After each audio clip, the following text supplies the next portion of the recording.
Good morning, Eastbourne. Patrick coming here live from Complete Health. Just going to go through another topic that I find really interesting.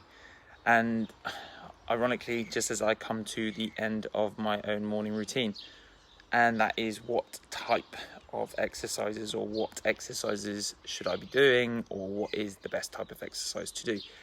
And as you can see from the text that I've added onto this conversation, is it really depends on the person. And the reason being is that it's not necessarily what type of exercise is best, it's what type of exercise is best for that person's needs. So say for example, if we looked at an Olympic athlete, say for example someone like Mo Farah, and we gave him a load of weight training and resistance training and started making him build a load of muscle, this is going to be really counterproductive for his needs and his purpose. And so realistically, you wouldn't want to set someone the wrong types of exercise.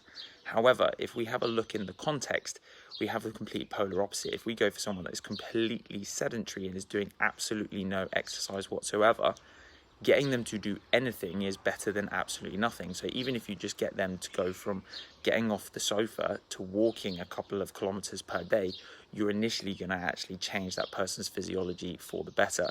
So the question is not what type of exercise is best. The question is always what type of exercise is best for me. Now, with that being said, we have to understand the different benefits of different types of exercise. And this is something that I find really interesting because, again, if we look at, say, for example, some of the patients that I would manage, I manage a lot of patients with osteoporosis. Really common condition where we lose a lot of the bone density. And as a result, those kinds of people will have very brittle bones. Now, they will really benefit from resistance-based exercise. And the main reason being is anything that creates a shock in the bone will actually start to increase the density of their bones. And so as a result, something like a resistance-based training routine might be really beneficial for that person. Again, I might have clients that come in that have quite serious issues with their cardiovascular system, e.g. they may have had a previous stroke, or they might have had heart disease, or their blood pressure is too high. And as a result, cardiovascular exercise might be really beneficial for those types of people. And again, we might find people that have got a lot of inflexibility in mobile areas or muscle imbalance, and therefore we might find that yoga and certain types of exercises are really good for them. So again, we have to really ask that question: what type of exercise is it that you need in order to actually achieve what it is that you're looking for? Because if you're looking to improve your body fat percentages and all you're doing is lifting heavy weights and doing absolutely no cardio, the likelihood is you're going to hit a point where, okay, yes, you will lose weight initially and gain muscle, and the muscle will help you to burn the fat, but there'll be a point where you have to do some level of increased level activity in order to really burn those last fats off, or you're really going to have to restrict certain things in your diet to actually achieve that. Guys, I hope this has been really helpful. I love talking about exercise. So if you've got questions based around the different types of exercise and what they can actually do for you, you'll notice that my routines, I've put some of my old routines up on our YouTube channel in the past.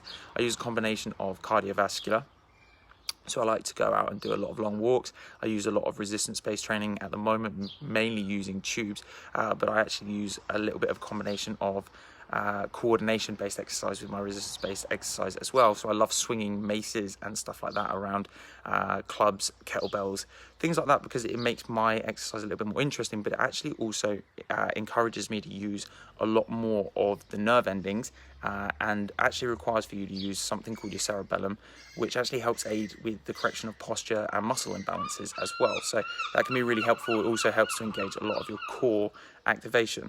So again, I love talking about the different types of exercise, what types of exercises that we can do. So if you've got any questions, throw them in the comments below. Equally, you can jump over to our YouTube channel. We've got tons of individual exercises that people can use in order to get themselves started. They're looking to try and correct in their posture or muscle imbalances. We've even got tutorials that go through all the different areas that you can have a look at. Guys, enjoy the sun. It's absolutely blissful again today. It looks like it's going to be another swelter. For those coming into the clinic, we'll see you soon.